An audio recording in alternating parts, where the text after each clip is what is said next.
am Caroline Ryder, Ryder Horsemanship. Today, Smokey and I are going to be presenting Holistic Horse's next video for April, and this video is about how to develop a balanced, independent seat when riding. I'm going to go through a few core or key areas. I'm going to list them first that I want you to identify, and then I'm going to go and explain them in further detail as well as demonstrate. First of all, I want to talk about core strength. That's going to be the one key area, is core strength. When you want to develop balance within your seat, anytime you lose your balance, you should always focus on your stomach, your pelvis. Don't focus on tightening up in the rest of your body. Think about your core. And I'll talk a little bit more about that as the video goes on. The second is going to be the level of relaxation in your body. Do you feel relaxed? Are you breathing? Are you filling up your diaphragm and exhaling and relaxing your spine? Or are you tight? The third is going to be flexibility. And what that really means is, can your body parts move independently? A lot of riders, when they first come to me to learn this way of riding bareback and to get feel confident and fluid with their horse, bareback, they ride really tight. Hands are really low, too low. They've got a lock in their arm. They've got a lock in their ankle, a lock in their knee, and all of this brace will create bounce. So you have to think of the flexibility mostly is going to be in your pelvis. And I like to use, this will really date me, growing up, we played with weeble wobbles, my brothers and I. So if any of you are familiar with the old weeble wobbles, I don't even know if they make them still, but it's an egg shape caricature that has an outfit on, and the weeble wobble would wobble, but it would not fall down. And it wouldn't fall down because it had a little flat point at the base of its egg shape. And that's what kept it from falling. So think of that as your balance point. And the balance point on a person is going to be right at the base of your seat, right here. And when you're on the horse, and I'll further explain this when I get on Smokey, you're going to be feeling your left and right seat bone. So you've got your left seat bone and your right seat bone underneath your seat here. They're bones, not your tailbone, your seat bone, and not your pubic bone. So it's not your pubic bone and it's not your tailbone. You don't want to be sitting too far forward. You don't want to be sitting too far back. So you do not want to feel your tailbone or your pubic bone. You want to open your pelvis and your legs so that you feel the seat bones in between your crotch, on either side of your crotch, basically. Once you have your left and your right seat bone, you're now going to have like a triangle, an upside down triangle to your balance point, which is your seat back here. And that's your weeble wobble area. That's where you're going to be riding all the time. So that's flexibility. How relaxed is your body? Does your body move with the movement? And we're going to talk about correct rider position when I mount. We're going to talk about the horse's center of gravity, especially when you get on and with this bareback pad. So horse's center of gravity is right where the girth is. This is the heaviest part of the horse. And of course, it is behind the drive line. So when you're sitting, and I'll explain this and demonstrate this when I get on Smokey, when you're sitting, you don't want to be sitting up here or leaning forward, because you're going to be adding more weight, your weight, to the horse's heaviest part of his body, which is going to throw him more forward, and you'll lose your balance because you'll be thrust forward. You're going to want to sit back here, and I'll show you when I get on. And the beauty of these bareback pads is they can fit way up here on the drive line in the withers because they don't impede movement. Nothing's going to get in the way of movement. If you don't ever want to move a saddle this far forward, because a saddle's gullet will get in the way of a horse being able to move his shoulder. So I'm bringing all of this up because all of this affects the horse's balance and it affects your balance. One of the key things that the camera is going to capture is how this bareback pad starts up here, it's high, and then it scoops down. So when I'm sitting on here, it's what? Look at my hand. It's tilting my pelvis back. That's really important. That's absolutely important. That's like the number one thing when you first get on. You need to feel like you're sitting back on your balance point, not being thrown forward. So make sure your saddle is shaped like this. I don't care what kind of saddle it is, it doesn't matter. That when you look at it on your horse's back, of course it's not going to be this fitting because this is a bareback pad, but you still should see that the pommel or the horn is the highest part, and then that it scoops down so that you sit back on your pelvis. That is so key. And then of course, where is the saddle positioned on the horse? Because you don't want to get him off balance, or you don't want your horse to be irritated by an improper saddle fit. So understanding rider position, and again I'm going to demonstrate a lot more, is really key. And what I tell my students in the beginning, and this is in my Riding is One DVD volume 1, and I also have a biomechanics DVD out there that'll further explain this as far as educational materials. But I tell my students, when you first get on, you want to not only have your horse trained to come pick you up at the mounting block like you'll see Smokey do later, you want him to stand there quietly while you do a body scan. And the body scan is to make sure that you're relaxed, make sure that you're in a correct alignment, make sure that you feel your balance point, your seat bones, and that you're relaxed yet poised. You're not here where you can see the muscles, you're not tight and tense. Any brace in your body creates resistance and opposition to movement. We must remember that. So I tell my students over and over again, when you first get on, check yourself. Where are you? And then we're going to work on softening the horse to our contact in our hands. And I'll show you what that's all about, because I need his mind on me. I don't need to be fighting with him while I'm trying to learn how to ride bareback. This is a very vulnerable position. You don't have a saddle that's built and designed to hold your seat and your legs in place. You don't have that. So I don't ride any horses that come to me for training until we've developed this really great groundwork that I'm going to show you. And I've demonstrated this groundwork in many of my free training videos on YouTube. My free lunge to my lunge online for balance and self-carriage. So I'm not going to get into detail about that, but I'm just going to show you the important qualities of this groundwork, which is the last keynote here. Thanks, Mia. You can put it down. The importance of the groundwork is to get you two in sync. That you learn how to embody the tempo, the person. Horse already understands that. Every new horse that comes to me, once they're tuned in and they trust me, they will automatically tune in to my tempo. They all do. That's a horse. They are just so tuned in like that to energy and intention. So what do I mean by that? We have the walk, trot, and canter. So we have 3 specific gaits, but there are transitions within each gait. There's slow, medium, and fast within the walk, slow, medium, fast within the trot, and within the canter. I recommend always to my students that you guys learn this on the ground and how to ask intentionally and through your body. Everything I teach you on the ground is how I prepare you to ride. So when you watch me, I want you to watch how I bring up my spine and I get taller. I don't get taller here. I get taller here, or I relax my spine. And again, all of this is about the key points of flexibility, of relaxation in your body that helps you maintain in rider position, that helps you maintain that balance point. These are so important. If I go to lose my balance when I'm riding bareback, I might tighten up my core and my thighs and then relax again. So it's just like a split second of tightening and regaining my balance. But you won't see me cling to the horse. I won't use my calves and cling to him, and I won't sit there and get tight and nervous. How do you help students get confident with this, especially riding bareback? You go really slow. And I'll demonstrate this when I'm riding. And what I mean by that is we're going to work on the transitions within each gait. And you won't trot until you can master the walk, the slow walk, the medium walk, and the fast energetic walk.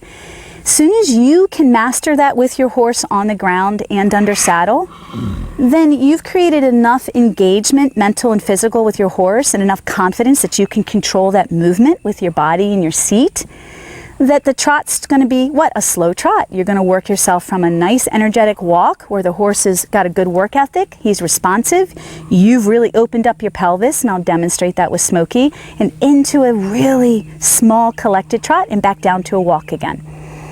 And that's how I teach riding. You're going to learn this movement in a synchronicity with your horse on the ground, so you can move as one and be in rhythm and tune that in and embody that. Learn to embody it. This is all about self-awareness and being really aware of how you're moving. And it takes time, it takes practice. This isn't learned overnight. It may be more natural for some people than it is for others. So I want to set you up for success. I'm going to start to demonstrate the lunge real quick. I'm not going to get into detail because there's other videos and DVDs that will further explain it. I really want to focus more on the rider position when I get on and my seat. All right, so let's back Smokey up. I've got a lunge whip. So I always back my horse up to focus him. And if he is oppositional or resistant, you'll see it in the back up. He just won't back up, or he'll be really tight. Notice how when Smokey backed up, he kept his head pretty level. He didn't raise it. So anytime a horse raises their head into movement, any movement, there's resistance and brace and opposition. And you're gonna feel that through the body. So just because this video is on you developing a balanced, independent seat, how are you gonna develop that if you have a tight, resistant horse? The movement is going to be tight, and you can't help but end up carrying that tightness in your own body. So it's not just so much about the horse or you, we've got to prepare the horse. And again, that's what my lunge is all about. That's what my self-carriage articles and DVDs and videos are all about. Getting our horses so that they are as balanced mentally and physically as possible, so that when we want to learn how to ride correctly with a balanced seat, it's easier, much easier. It's impossible to ride that tight movement. It's hard on you. It's hard on me. So I've got him backed up. Good boy. And I'm going to send him off to the right. So this is energy. Notice how my whip is quiet and in neutral right now and horizontal to him. The important thing is that I get the energy in front of me, and the energy in front of me means his shoulder is in front of my hip. So if you look at the girth or the leather strap that goes over his withers and connects to the girth, it's in front of my hip. So that's his drive line. Anything behind the drive line naturally pushes the horse forward. If I step in front of his shoulder, I stop him. That's natural position. This is no different than free lunge and round pen work. So I'm really helping you guys become more aware of where you need to be, not just when you ride, but on the ground with energy and using your pelvis. The camera can pan in and just watch how I'm gonna push him out with my pelvis. I'm actively engaging my pelvis. And I'm pivoting off my outside left leg so I don't get dizzy. And I'm going to step in and push again. So I'm really using this muscle right here. And I'm exercising these muscles so that they can move. They have a lot of flexibility because they're going to be the shock absorber when we get moving. You know, your pelvis and your seat is the captain. It's what tells the horse where to go. It's not your reins. It shouldn't be your reins. Your reins are just there to guide and reinforce, and they do a great job moving the shoulder. And your leg is just there as another aid. But the major aid is your seat. And especially if you follow classical dressage, it's your seat. Good boy. So how do I embody movement? I'm listening. 1, 2, 3, 4, 1, and then I'll pick up the trot. So how did that happen? I've changed the tempo within me. And look at my head. I'm doing this on purpose so that you can see how the movement comes up the seat of my spine as if I was riding up and out. Why? Because that's the trot. That's what the trot feels like. It's this kind of movement. The walk is this kind of movement, and the canter is this kind of movement. It's really that simple, but not easy. So when you're on the ground, start to think, walk, fast walk, embody that energy, faster walk. Oh, I want you to slow it down. Embody that, get your horse tuned in. Use your body to communicate. But that doesn't mean you're reckless. It doesn't mean, like I've got some students who think, oh, we'll trot, let's do this. You don't ride like that though. So I don't allow it.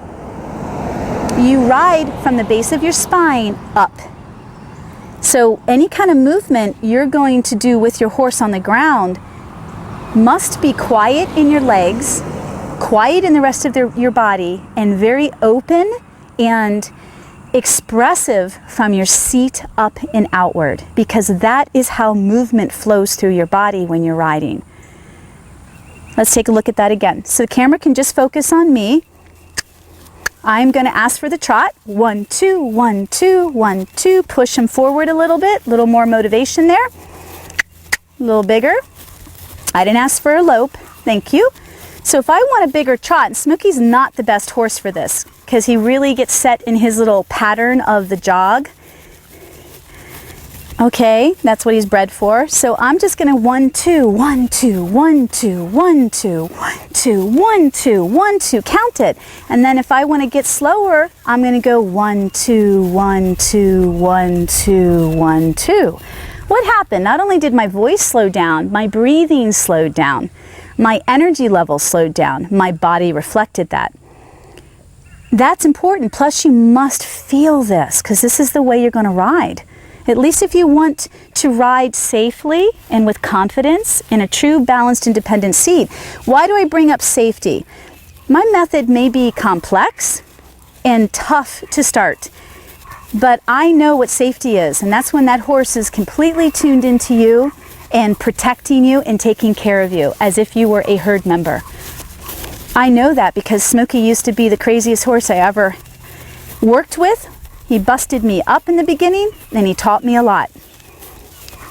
So watch how I'm going to get him around the camera and then I'm going to ask him into the canter, the lope. Do you see my body? Do you see my seat? See where I am? I am back here on my balance point. So again, I'm not going to get into any more detail about how I developed this lunge method because I have other materials out there that will help you. I just want to show you how important it is to get you to synchronize so that you can ride as one. And then we're going to go and get on. Thank you, buddy. Come on, Bibbs.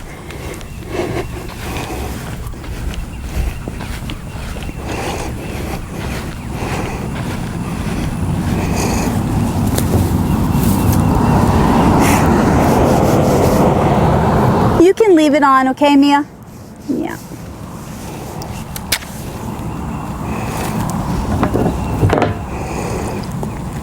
I can't emphasize enough how important it is for our horses to come pick us up, for us not to have to drag them over to the mounting block or hold them there. And I don't fix the mounting block at the mounting block because it's a symptom of a deeper cause. So if your horse can't come to the mounting block and can't stand still, there's a huge level of distrust there and confidence. And you've got to take care of that first before you start focusing on the mounting block. Mounting block is just information about how your horse feels about the ride.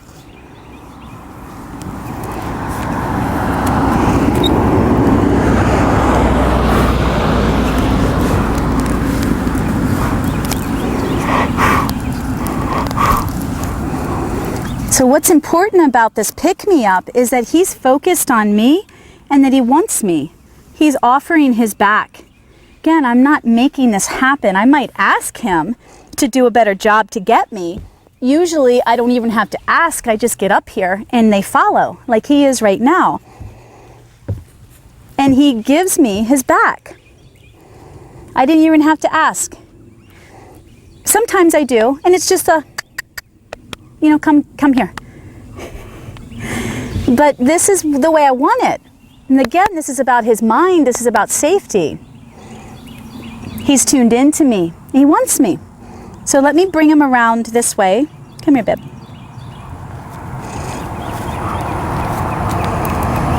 Good. And then we're going to get on, and I want to adjust myself. So I want to, what that means is I'm going to fix, you know, my pants, my belt. I'm going to do a body scan now while I'm on him. Am I breathing? Do I feel relaxed? Not tight? I'm going to come closer to the camera and show you how the many ways or many areas I want you, just the many areas that I want you to focus on when you first get on. I also want to show you with the bareback pad where I'm positioned. So this is really important. I'd mentioned it on the ground. Let me fix this. Sorry, Smoke. I know. I'm sorry, buddy. So right now you can see this leather piece here right in front of my crotch. Okay, again, this is his center of gravity. This is where he is at his heaviest in his body. You must make sure you're sitting behind this.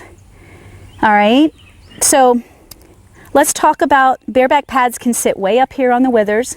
Why? Again, they don't impede movement. There's nothing restricting his shoulders right now. So it's designed to fit up here and designed to throw you back on your balance point. When I'm sitting, I want to make sure that my leg is as long and stretched out as possible, because when you do this and stretch, you're going to feel the length of your leg pull your body down into his back. So you feel more snug, meaning I don't want you riding like this. This is danger. Or tight like this. Look at my ankle and my lower leg. If you ride with any brace in your body, you're gonna bounce and possibly fall off. And you make your horse nervous and you create brace in their body because they're off balance. So it's just a lose-lose for everyone. So make sure you breathe and you stretch your legs out. And I always tell my clients to just rock their legs back and forth. Bend at the knee. Let's see how loose your knee is. Does your toe point down? Now, don't get me wrong. If I lose my balance, I'm going to do this. I'm going to tighten up my ankle, point my toes up, tighten my body, tighten my core, and sit back. But it's only going to last about a second or two. It's just to rebalance myself. That's the key thing. So there's nothing wrong with tightening. I mean, you've got to realize you don't have a saddle here to keep your seat or your leg in place. You're on your own. It's all about your seat right now and your balance. There's nothing to hold on or keep you secure but you. So if I do lose my balance, I will do this and then relax and release. So it's just a quick freeze, regain my balance, and it's here in the core, but it affects the rest of my body, and then I go back. And this takes practice and lots of awareness. So I'm giving you an idea of where your body position is.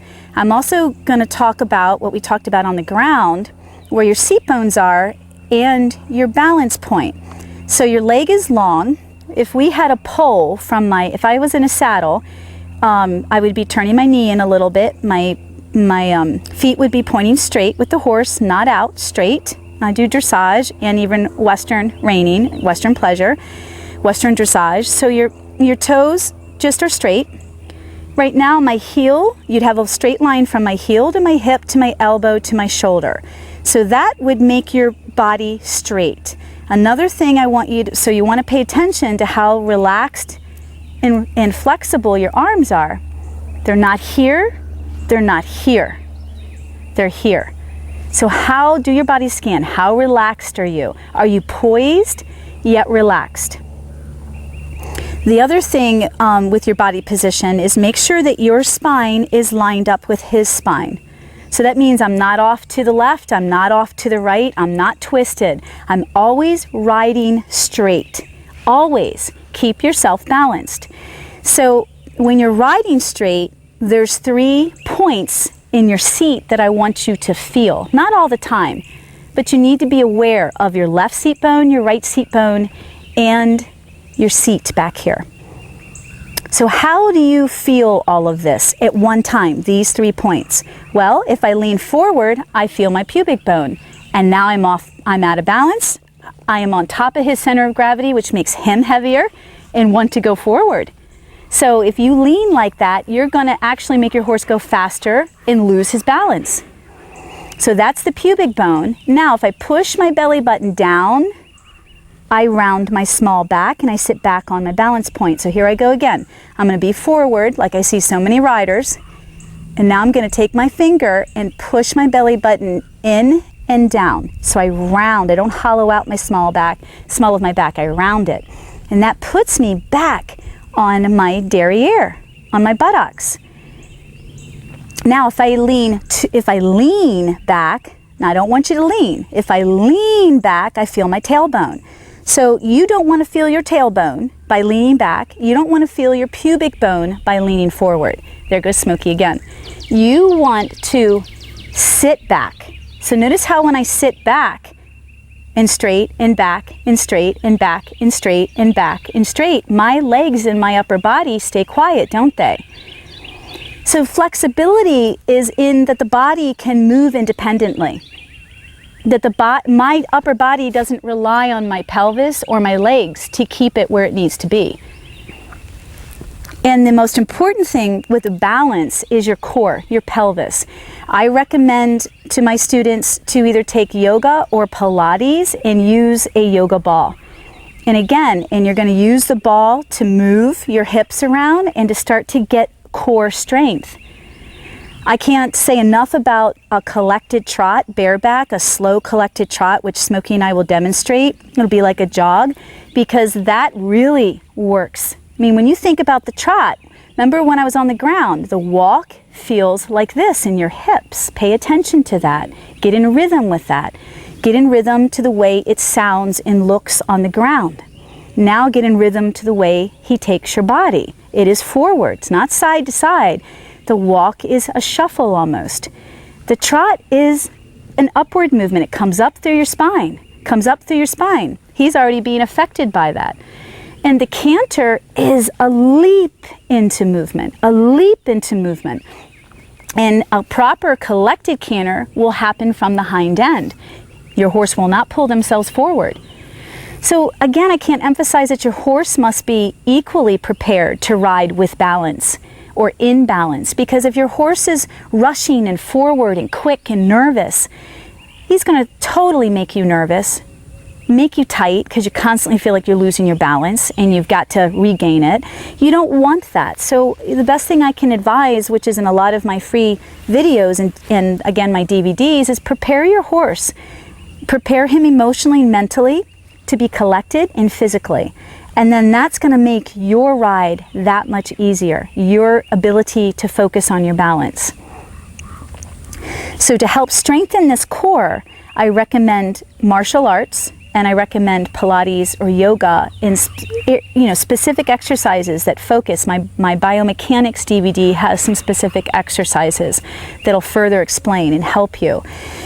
Right now, again, when I first get on, I want to talk about when I first get on my horse after I've done my body scan and I've brought awareness to the relaxation in my body, to my breathing, to my center, to feeling my center, to feeling like I'm sitting deep in my seat, not back, not forward. That's all about me right now. Now I'm going to focus on him. I want to see where he is in my fingertips. How soft is he and how light is he? And this is key. Why is this key? Because in order to ride with balance, it's not just about you. Your horse has got to break at the pole and be open in the shoulder. And that's going to be the next DVD that I do that will further explain how do I help my horse not be resistant. Why is it so important to break at the pole? And why is it so important to break at the shoulder and open up the shoulder? Because when you get your horse's top line open and relaxed like that, not resistant, he's got to use his hind end in order to stay open and relaxed through his top line. And when he uses his hind end, his movement becomes more fluid. And when he starts to use his hind end, he starts to create self-carriage and balance. And this is where collection takes place, when the horse is collected into that movement. And again, I want you guys to ride safely. I want the mind of your horse on you, and I want his body with you. So it's a lot of responsibility, I understand.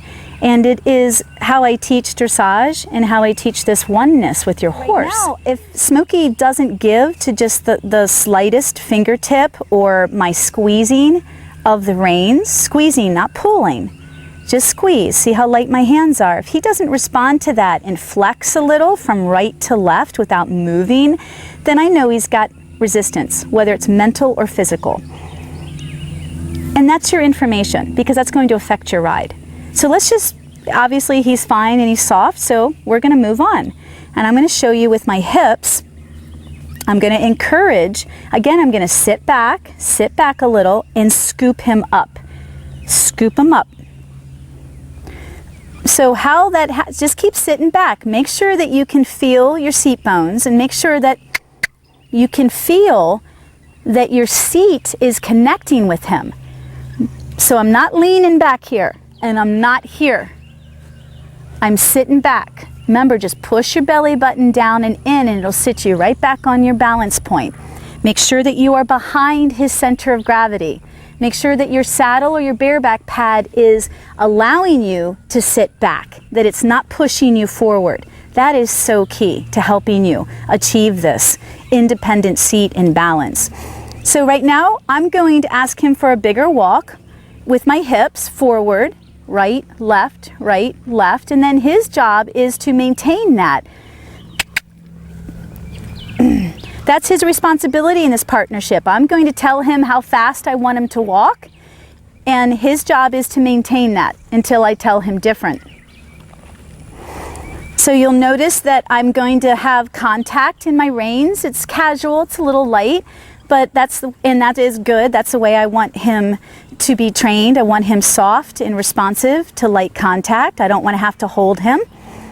And I want him to be able to move freely. So again, when he can break at the pole like he is, and the neck, then I can feel his back underneath of me open up, which means he has more freedom of movement. It also means he has to use his hind end more than his front end. So therefore, he's going to learn to carry himself correctly. Now, my leg is loose, if you'll notice. Remember, my leg is loose. If you see my leg get like this, it's for the shoulder in. It might push, the inside leg might push a little, but other than that, my leg's gonna hang really loose from the knee down. If he were to spook all of a sudden and shy, I would, and I'll face the camera, I would sit back. It takes training. I would sit back and squeeze my thighs and just lock up. And then I would regain my balance. And all these horses here are taught that as soon as you take movement away from your body, add resistance to your body, that means slow down. That's the cue, obviously. You're against movement. You're opposing movement. So it tells the horse they've got to slow down and match that. And just about every horse here through the training, if you lose your balance, they'll stop because you're not with them in the movement. So your legs should be long and loose. If you need to regain your balance because you fell forward, then sit back and just bring your legs up a little and tighten your thighs only. And then release again and breathe and make sure you're sitting back. So if I want to ask, right now he's got a medium walk.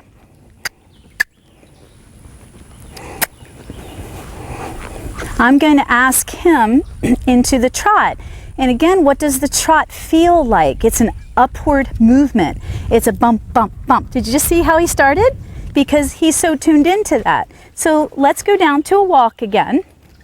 And if the camera can just pan into my seat, we'll pick up a different tempo. And guess where I'm sitting? I'm constantly sitting back on my balance point. It takes a lot of muscle recognition to really, what do I want to say? The lower back has to bend. You can't be hollow. So I'm sitting back, and when you start to feel this, how good it feels, you'll be looking for it constantly. Makes you feel secure when you're deep in the seat like this. Good boy, Smoke.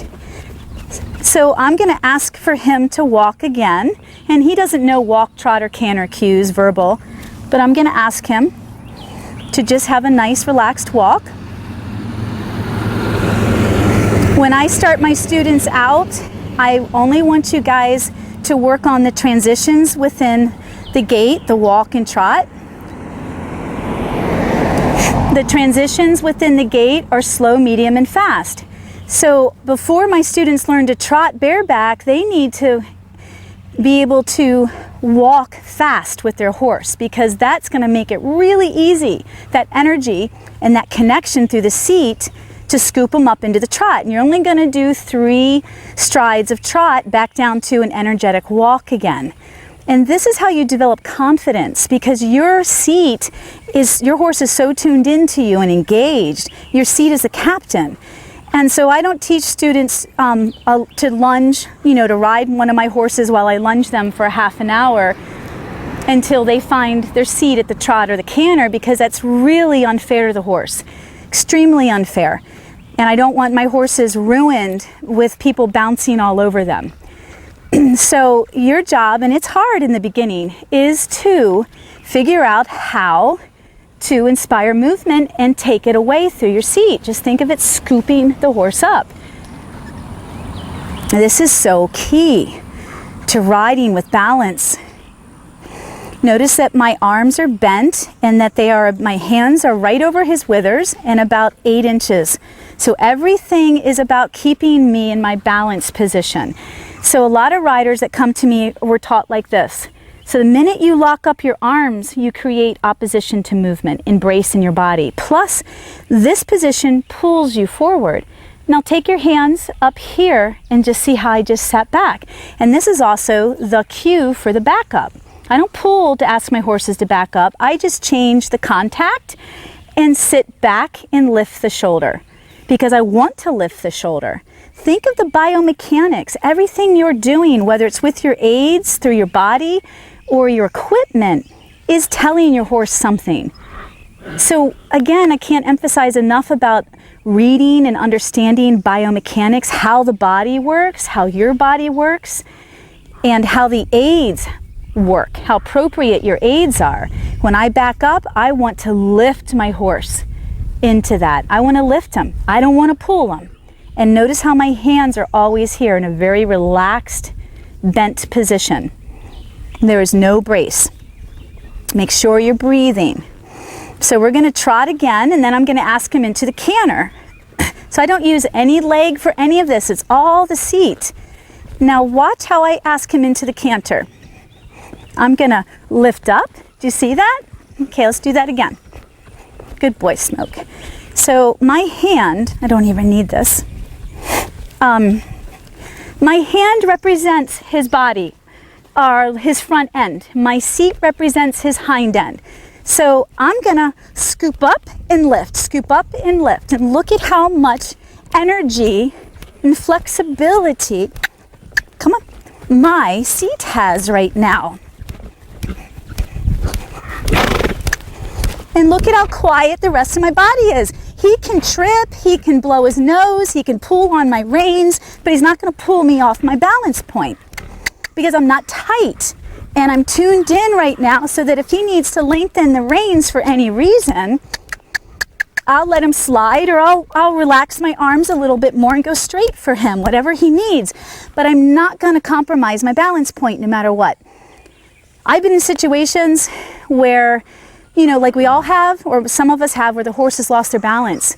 And when your core, when you're really sitting in your balance and you're very aware of how powerful your core is, you can take that, sit back and lift that horse and save both of you from a fall.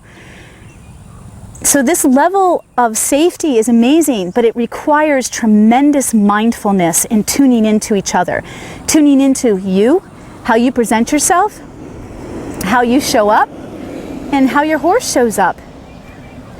So he had a really nice collected canter. Do I want to ride a bigger canter? Sure, I'll ride a bigger canter. Nope, picked up the, there you go, buddy.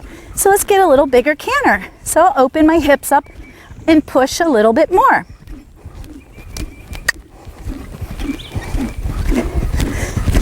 So keep sitting back. Don't lean, just keep sitting back. You have to train that muscle. And then slow your movement down in your body. So the two key points I'll emphasize is your core and feeling your balance point. Feel your core when your muscles are flexing, contracting, holding, tightening, and or releasing, and feel your balance point. Find those areas in your body. Make sure you're long, your leg is long, it's pulling your seat down into your horse's back. Make sure your equipment is set up properly, your saddle or your bareback pad. Make sure your horse has a pretty good mind right now and can move with some fluidity, because that's going to help you be more balanced and at least more confident.